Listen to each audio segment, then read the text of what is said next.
ya memang benar ya, dalam arti kata kita harus bisa pertama ketika kita mau melakukan sesuatu ya kita harus bisa mengenali terlebih dahulu tuh, apa yang bakal kita lakukan dan ketika kita sudah mengenali itu, kita harus naik step ke dalam menyadari, Iya. gitu kan ya, menyadari. Nah, kita harus bisa menyadari seberapa penting apa yang bakal kita lakukan itu, berdampak atau tidak, kira-kira responsibility yang bakal kita lakukan itu sebesar apa, terus lalu berkontribusi untuk siapa, kita sadari dulu, sehingga pada akhirnya nanti akan ada di titik terakhir yaitu bisa mengendalikan itu ya. Nah, terkait dengan itu tuh, mengendalikan. Teman-teman semua pasti masih memiliki rasa, ya mungkin di episode 1 dulu yang kemarin-kemarin ini, yang sudah pernah dibahas sama kayak sama Mas Ija Baskri yang di Gunung Andong pada saat itu, mungkin teman-teman sudah lihat. Bahwa anak-anak sekarang itu sebenarnya terutama Gen Z ya, terutama Gen Z nih. Walaupun kita tidak pernah bisa untuk menyalahkan Gen Z sebenarnya. Karena udah banyak banget stimulus-stimulus yang ada dari luar atau mungkin dalam arti kata apa ya, Dek? Ya memang udah banyak dampak, sudah kompleks begitu ya. Mungkin dari teknologi, mungkin dari keterbukaan informasi yang cukup mudah diakses gitu kan. Tapi kan banyak banget akhirnya mereka-mereka mungkin yang itu cenderung jatuh terhadap stimulus yang sebenarnya mereka nggak harus sering. Iya. Contoh, teman-teman misalnya pengen melakukan sesuatu, tapi mereka bingung nih harus bagaimana. Contohnya kayak channel inilah, kita pakai device adanya. Nah, jika ada Triforce, sekarang kalau kamu tahu ini belakangnya itu pakai Aqua, nggak pakai pickup karena Triforce-nya lagi dipakai. Jadi ya udah nggak masalah gitu. Kita mulai sekarang. Nah, tapi anak-anak tuh sekarang kayak harus bukan dimanjakan ya, atau mungkin antara ya nggak tahu ya, antara dimanjakan atau mungkin nggak berani melakukan sesuatu kalau memang device-nya atau mungkin perlengkapannya belum apa ya, belum memadai gitu loh. Dalam arti kata kalau misalnya kita yang biasa naik gunung ya, anak-anak nggak mau naik gunung kalau misalnya logistiknya belum cukup atau persiapannya belum matang. Tapi memang kita tidak bisa menafikan ya teman-teman, kalau naik gunung memang kita harus secara skill survival navigasi darat memang minimalnya kita harus tahu dulu tuh di situ. Lalu kedua logistik memang kalau bisa ya harus apa ya, harus terpenuhi. Tapi kan kita tidak menutup kemungkinan kehabisan logistik. Iya. Sedangkan ketika kita kehabisan logistik, sebenarnya gampang loh, mudah loh nyari tumbuhan atau apa yang bisa yang bisa dicari untuk kita makan atau mungkin binatang dan lain-lain. Walaupun sebenarnya itu nanti akan teman-teman harus ada pengetahuannya dulu nih, tumbuhan apa yang bisa dimakan, tumbuhan apa yang nggak boleh dimakan. Tapi setidaknya untuk ada di titik itu kita harus belajar dulu nih, harus aksi dulu nih. Cuma kan banyak banget anak-anak atau teman-teman yang tidak berani atau belum bisa membawa dirinya di fase itu. Sedangkan aku lihat kamu bisa. Selain yang kamu tidak sebut, apalagi sih kira-kira yang menuntut diri kamu untuk bisa seperti itu? Yang pertama, yang tadi saya udah sampaikan itu karena, saya melihat bagaimana cara saya itu mengembangkan diri saya, meningkatkan nilai jual saya agar besok di dunia pekerjaan itu saya bisa lebih mudah untuk menjual diri saya secara positif ya. Jual diri secara positif. Oke, maksudnya untuk, apa ya, penawaran diri gitu loh Mas, untuk pekerjaan lah ya, konsepnya gitu Mas. Maksudnya personal branding gitu? Ya personal branding bisa dibilang seperti Branding itu ya? Mas. Nah, yang kedua itu gini Mas, saya melihat bahwasanya, banyak anak-anak yang tadi Mas Arman udah sampaikan, sebenarnya mereka tuh pengen memulai, tapi mereka tuh masih bingung, "Saya harus dari mana?" Ya. Gitu kan. Padahal mereka masih muda, tapi yang saya lihat ya Mas, dari orang seperti itu hidupnya cuman mohon maaf ya Mas, yang saya temui aja ya Mas, Ya, ini, nggak apa-apa. subjektif ya Mas. Boleh. Mereka itu hanya sekolah, di sekolah mendengarkan guru, pulang sekolah mereka main game sampai larut malam, tidurnya dini hari, bangun sekolah nggak fresh, sekolah lagi, main, habis pulang sekolah main, kemudian, tidurnya, larut malam atau dini hari, seperti itu terus. Jadi, budayanya itu looping-nya itu gitu terus, Mas. Nah itu yang, saya hindari tuh, Mas. Jadi dari, fenomena yang saya lihat itu, saya nggak mau seperti mereka. Padahal mereka tuh orang-orang pintar semuanya, Mas. Yang saya ketahui mereka tuh memiliki IQ yang tinggi. Oke ya. Nah, tapi pertanyaan saya kenapa, IQ yang tinggi-tinggi seperti mereka itu tidak bisa mengembangkan diri, padahal, mohon maaf faktanya IQ saya dengan IQ-nya si dia itu lebih tinggi dia. Faktanya seperti itu, Mas. Oh, iya. Tapi kenapa, saya bisa mengembangkan diri saya ngomong gini kan ada faktanya ya, Mas, ada datanya ya. Tapi kok dia kok Nggak apa-apa. tidak bisa. Nah, setelah saya ajak ngobrol dia, ternyata memang dari siklus hidup juga seperti itu, Mas. Berarti belum ada kemauan dan belum ada kesadaran. Nah, Jadi Oke. kunci yang saya ingin sampaikan ke Mas Revan itu, anak-anak sekarang tuh belum memiliki mental juang yang tinggi. Mental juang. Justru kalau menurut saya Mas, Iya, iya, iya. yang faktor kedua yang harus kita dapatkan itu memiliki mental juang yang tinggi, Mas. Penting banget ya mental juang. Penting Iya, banget, Mas. Nanti kalau misal ya ibaratnya gini lah Mas, memakan sama dimakan lah Mas. Kalau teman kan gitu kan. iya, iya, Nah, iya, iya. kalau misalnya kita tidak memiliki mental juang, dimakan terus, Mas. Kasihan, Mas. Nah, saya nggak mau seperti itu, Mas. Itu yang mendasari saya bahwasanya saya tuh nggak mau dimakan terus. Saya juga pengen sekali-kali memakan, tapi dalam hal positif ya. Iya, iya. Dalam artian saya nggak mau ikut orang terus, saya mau diikutin orang. Nah, saya udah tanamkan itu dari dulu, Mas. Nah, itu faktor kedua saya, Mas. Saya pengen diikutin sama orang, bukan ngikut orang. Ah, mungkin itu perbedaannya ya. Betul. Padahal tadi udah bilang sendiri bahwa banyak banget teman-teman yang sebenarnya kemerdekaan keadilan akhirnya jauh lebih tinggi, Iya. setelah lebih tinggi. Kalau menurutku itu adalah sebuah nilai plus dan privilege yang udah dia Iya. dapatkan ya. Tapi masalahnya dia tidak mau menggunakan dan tidak mau memanfaatkan apa yang Tuhan berikan. Bahasa gampangannya males. bahasa makanya males. Males. Iya, iya. Tidak ada kemauan. Tidak ada kemauan. Betul di situ. Nah, jadi ketika memang kamu sudah bisa memutuskan untuk seperti itu, berarti kan kamu mendapatkan istilahnya mendapatkan apa ya? Apa yang kita tanam masih akan kita petik ya. Kira-kira kamu bisa petik dari apa yang sudah kamu lakukan apa? Mungkin nggak apa ya, maksudnya sedikit-sedikit sombong lah maksudnya gitu, nggak masalah lah. Maksudnya karena kamu udah pernah melakukan sesuatu dan kamu punya, Iya. sudah bisa melewati, artinya sebenarnya nggak bisa dikatakan sombong sih. Sombong itu kan sebenarnya subjektif bagi mereka-mereka yang sebenarnya iri, gitu kan. Nah, makanya mungkin apa sih yang bisa mau petik itu kira-kira? Yang bisa saya petik itu karena saya berpegang teguh pada prinsip ini, Mas. Sebaik-baiknya manusia adalah manusia yang bermanfaat bagi manusia lainnya. Ya. Capaian saya itu kalau misalnya saya merasa bahwasanya, oh saya bermanfaat bagi orang lain, itu menurut saya capaian yang paling tertinggi bagi saya, Mas. Oh, bermanfaat bagi orang lain. Bisa bermanfaat bagi orang lain, Mas. Oke. Lebih dari cukup. Tidak disebut. Sudah lebih More than dari enough ya di situ Iya. ya. Oke. Saya hanya pengen menebar manfaat bagi semua orang. Ya semua orang tuh bisa merasakan manfaat yang saya berikan. Oke. Tapi ada kebanggaan nggak? Kebanggaan tersendiri nggak di dalam dirimu tuh? Ya alhamdulillah ada, Mas. Ada ya. Ada, pasti ada, itu pasti ada, Mas. Kayak saya bisa membantu orang, saya bisa melihat orang itu bahagia yang tadinya itu orang kayak putus asa, hilang arah, setelah saya dekati, ayo kita bergerak, dia dapat arah, itu bahagia banget, Mas. Lihat orang bahagia itu bahagia banget. Iya, iya, betul. Itu mungkin ada plusnya ya. Plusnya di situ ya. Mungkin terkadang kita sendiri dengan melihat atau mungkin merasakan tantangan dalam hidup kita harus selalu berpikir kayak, "Dah, nanti dulu kita urusin dulu diri kita sendiri." Tapi terkadang ketika mungkin kita sedikit mengenyampingkan, bukan kita mengenyampingkan semuanya ya, karena diri kita pasti butuh sesuatu yang memang kita penuhi. Tapi ketika kita masih bisa berusaha untuk membalancekan antara kebutuhan kita dan juga kontribusi kita untuk society, dan kita melihat kebahagiaan di society itu terkadang menjadi suatu hal yang menyenangkan. Dan ketika kita menyenangkan, justru walaupun terkadang kita lupa dengan kebutuhan kita, tiba-tiba kepenuhin aja gitu. Iya. Ada keterpuasan sendiri ya. Ada aja gitu ya, Mas. Ada seperti itu.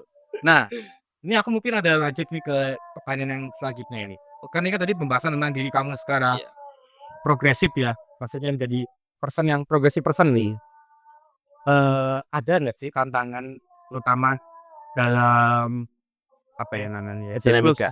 siklus dinamika pemuda ya, di mana mungkin pemuda saat ini ya apa ya, hari-harinya ya main, terus harus bersosial dengan teman-temannya, nongkrong dan lain-lain, atau bahkan mungkin memiliki pasangan contohnya gitu. Ya karena gini teman-teman, yang aku rasakan, yang aku alami adalah ketika kita mungkin memutuskan untuk seperti Fadil gitu ya, memutuskan untuk seperti orang yang memang memiliki rasa progresif yang cukup luar biasa, pasti ada salah satu yang nggak seimbang nih, salah satunya adalah pasangan. Kamu nih tantangan itu nggak, Dil, kira-kira? Kalau mau diceritakan boleh nggak, nggak apa-apa sebenarnya. Ada, Mas. Iya, ada. Menurut kamu yang bikin kamu susah apa sih? Waduh. Sebenarnya waktu itu karena kurang teredukasi masalah psikologi percintaan, Mas. Sehingga Psikologi percintaan ya? ya. Sehingga saya Psikologi percintaan. terlalu apa ya, Mas, terlalu bahasa gampangnya itu hilang arah gitu ya, Mas. Hilang arah sehingga saya salah bertindak, sehingga itu menyebabkan diri saya tuh jadinya malah amburadul gitu, Mas. Jadi sudah tersusun secara sistematis bla bla bla bla bla bla. Ketika saya mengenal apa itu percintaan, ya apa itu cinta, kemudian tapi salah saya adalah saya belum memiliki edukasi yang kuat terkait dengan cinta. Nah, saya masuk ke dunia yang saya belum tahu, saya pasangan situ. Tapi saya tidak berpegang teguh pada prinsip apapun, yang penting jalan aja gitu loh. Dan itu tuh tidak terarah, masalahnya tidak terarah. Akhirnya, waduh saya salah langkah nih. Akhirnya saya ada masalah di situ, ya memengaruhi perjalanan dinamika dan karir saya di organisasi, Mas. Tapi ada faktor nggak? Maksudnya ada faktor nggak dari kamu yang memang sepertinya progresif dan memang banyak kontribusi di berbagai organisasi sehingga kamu lebih cenderung tidak memikirkan hal itu, ada faktor di situ nggak? Jadinya kamu mungkin selalu gagal di dalam mungkin dalam arti kata percintaan gitu. Oke, kalau dari saya pribadi itu mengganggu fokus saya, Mas, sebenarnya, Mas. Bukan mengganggu percintaan tapi mengganggu fokus kamu untuk Ah, berkomunikasi dengan iya. orang itu ya? Oh iya iya. Itu, Mas. Di dalam diri kamu tuh menjadi satu resiko atau menjadi satu memang kesalahan dirimu sendiri atau bagaimana kamu memandang itu? Kalau dari saya secara pribadi itu, eee, resiko yang saya ambil itu, Mas. Resikonya sebenarnya dari awal saya udah paham, tapi tiba-tiba saya, ya karena kondisi itu, jadi prinsip itu nurun dengan sendirinya, Mas. Akhirnya saya terbawa arus arus percintaan, kemudian dinamika saya tiba-tiba, ya sebenarnya salah juga ya, Mas, salah juga, salah dan resiko saya itu ya bisa dibilang seperti itu ya, Mas. Tapi kamu menyadari resiko itu kan berarti? Ini tadi, Mas, sehingga Dari saya sudah, stop, saya nggak bisa gini terus nih. Saya harus kembali pada tujuan awal saya ingin bermanfaat bagi orang lain, sehingga ya sudah, walaupun itu butuh ya, Mas, karena saya laki-laki, saya butuh balancing di situ. pasti Nah, pasti mungkin ya, Mas, mungkin yang saya lihat ya, Mas, mungkin ada faktor di mana saya salah dalam, mencari siapa yang bisa menemani dan juga bisa menyeimbangkan saya. Ya mungkin ada faktor di situ, Mas, yang saya lihat tuh ada faktor di situ juga. Jadi mungkin bisa dibilang saya, kemarin tuh, salah memilih dalam tanda kutip orang yang bisa support saya, Mas. Oke. Saya lagi dinamika nih, lagi berorganisasi bla bla bla bla bla bla bla. Kan harusnya saya di-support ya, Mas, tapi mungkin karena, tadi saya bilang itu, mungkin ada faktor di mana saya salah memilih atau saya bertindak sehingga itu mengaruhi kinerja saya di lapangan.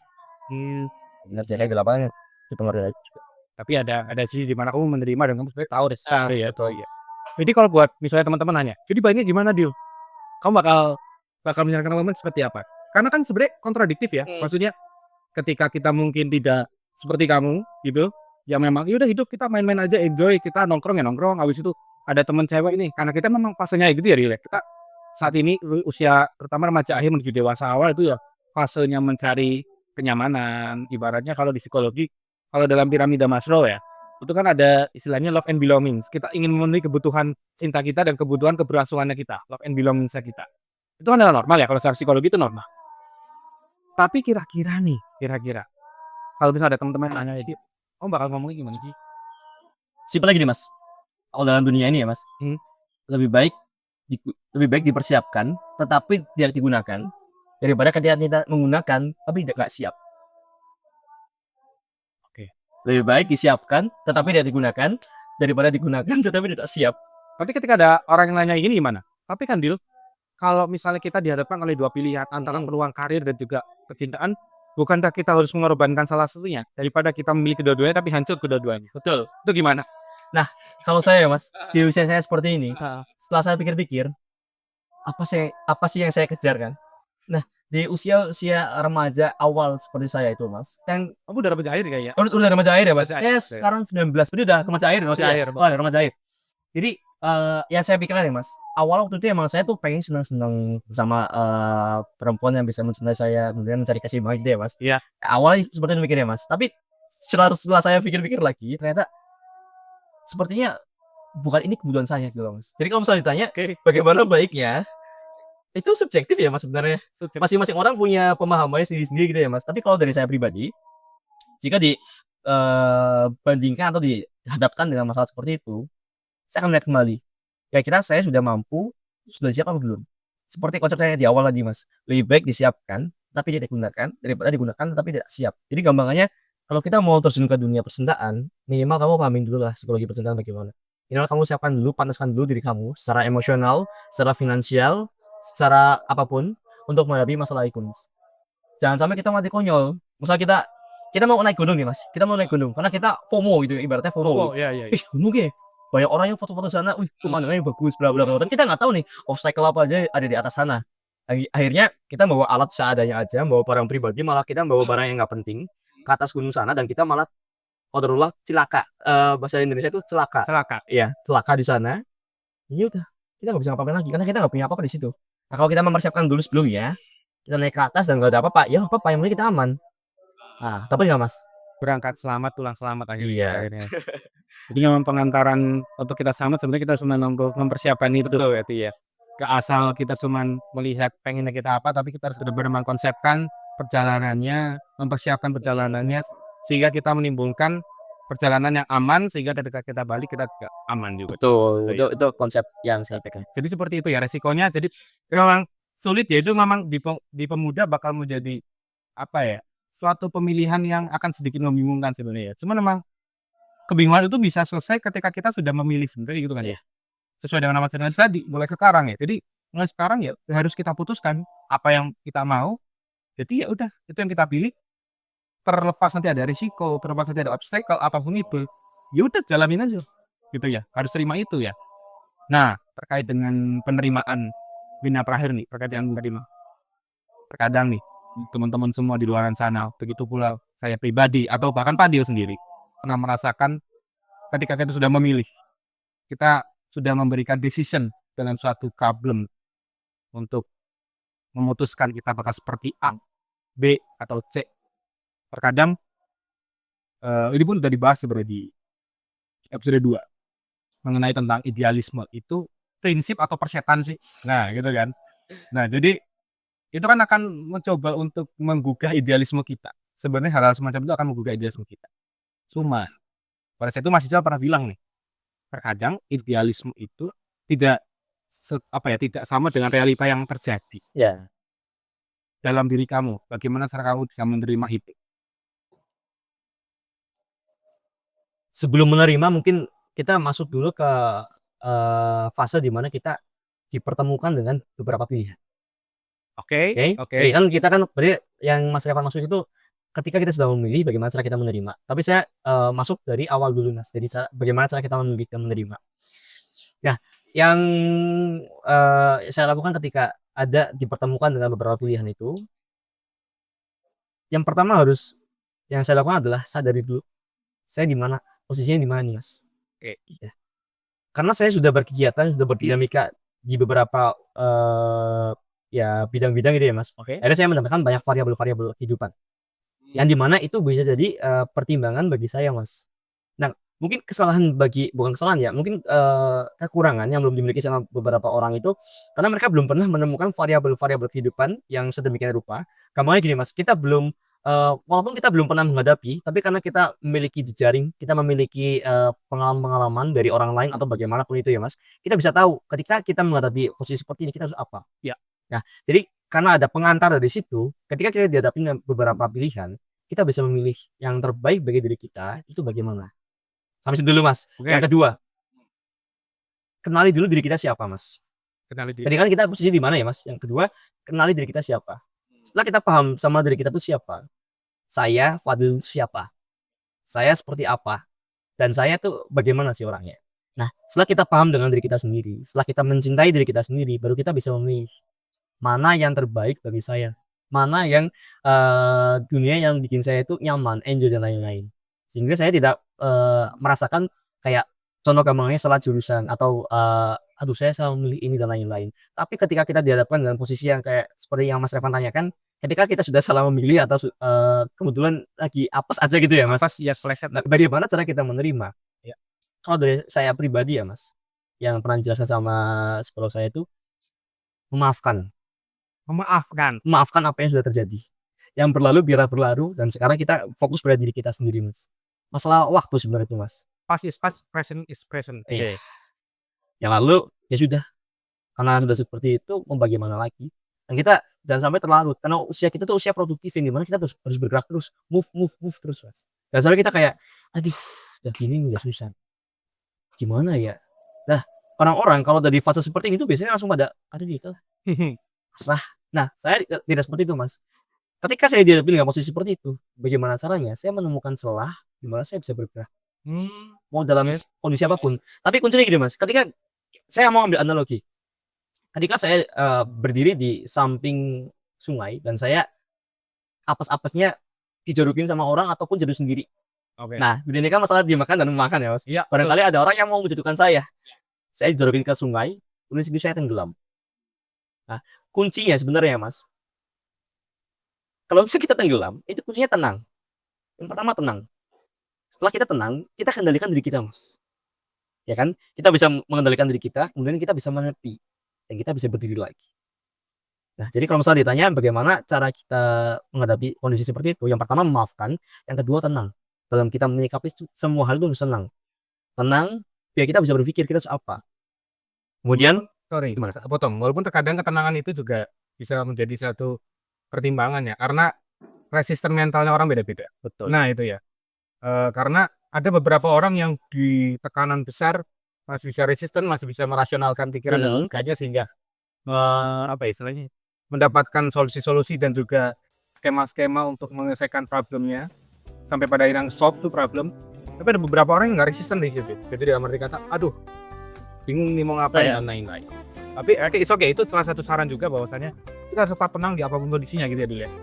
Oke, lanjut. Menurut saya, Mas. Jadi di situ yang main banget tuh manajemen emosi di situ, Mas. Wah, manajemen emosional ya. Hmm. Manajemen emosional dan manajemen ego nggak sih? Iya. Karena sudah pernah kita bahas manajemen itu. Lanjut. Nah, setelah kita tenang, kita bisa menepi dan kita bisa berdiri.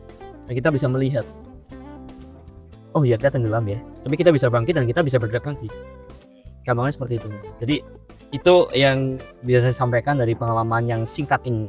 Singkat tapi sangat bermakna. Wah, Karena segala sesuatu dalam kehidupan pasti penuh makna, jadi tidak perlu untuk apa ya, tidak perlu untuk membingungkan hidup kita. Waktu di hidup sudah ada tracknya, sudah ada way-nya. Ya kita udah ada way-nya, ngapain kita belok dan bingung-bingung gitu loh. Jadi udah ada, tinggal bagaimana cara kita belajar untuk menavigasikan hidup kita lebih baik. Nah itu mungkin itu aja dari teman-teman. Mungkin tetap semangat aja. Maksudnya kalau ada cobaan dan lain-lain tadi sudah dikasih tahu Fadil tuh bagaimana caranya kita untuk bisa menerima gitu kan. Dan juga tadi juga Fadil udah sharing-sharing masa pengalaman-pengalaman dia semasa SMA yang ternyata sudah fraud basic luar biasa. Dan mungkin teman-teman harus bisa lebih mencari minat teman-teman untuk bergerak, untuk berkontribusi apapun itu yang teman-teman suka, entah dari lingkupnya seni, entah dari lingkupnya memasak dan lain-lain, apapun itu lakukanlah sekarang. Jangan ditunda-tunda, jangan ditunda lagi. Mungkin kayak gitu ya Fadil ya untuk video kali ini. Sekian banget udah berkenan hadir di channel kita, mungkin gestar pertama kita itu Fadil begitu. Dan mungkin itu teman-teman. Fadil monggo, karena kita kasih terakhir ya. untuk kata-kata terakhir, bukan kata terakhir ya, soalnya gak ada ya. Besok lebaran malah gak ada gitu ya, jangan sampai ya. Gimana tuh kata-kata terakhir? Kata-kata bukan kata Kata terakhir, terakhir saya, bukan kata terakhir ya. Closing statement. closing statement. Iya. Nah itu maksudnya. Oke. Seperti nama channel ini mulai sekarang, mulai bergerak sekarang. Seperti saya contohnya pada saat saya SMA kelas 10, saya masih mengikuti beberapa organisasi. Kelas 11, saya sudah ada niatan untuk membuat organisasi. Nah, karena saya sudah merasa kayak sepertinya waktu saya sudah habis sih mengikuti organisasi, dan saya pengen membuat organisasi yang seperti saya inginkan. Iya. Nah, dengan teman-teman, dengan senior-senior saya juga tentunya di kelas 11 akhir, saya bersama teman-teman itu membuat sebuah komunitas, dan alhamdulillah sampai sekarang sudah legal ya secara hukum ya. Sudah legal. Dan itu pengalaman yang menurut saya luar biasa ya. Kalau misal teman-teman mau bergerak, pasti teman-teman mendapatkan apa yang teman-teman ingin. Jadi kalian closing aja begitu. Oke, bos. Kasih kesempatan closing jalan kita terus ya. Closing. Terus ya mau dicuan, nggak apa-apa. Silakan closing aja. Oke. Gitu. Baik, terima kasih teman-teman semua yang sudah menonton di channel ini mulai sekarang. Ya, saya harapkan teman-teman bisa mendapatkan manfaat yang diberikan dari channel ini. Singkat cerita, terus bergerak, jangan lupa semangat. Mental itu penting untuk zaman sekarang. Ya. Terima kasih, sampai jumpa, dan assalamualaikum warahmatullahi wabarakatuh. Dan intinya apapun yang terjadi mulai Mulai sekarang.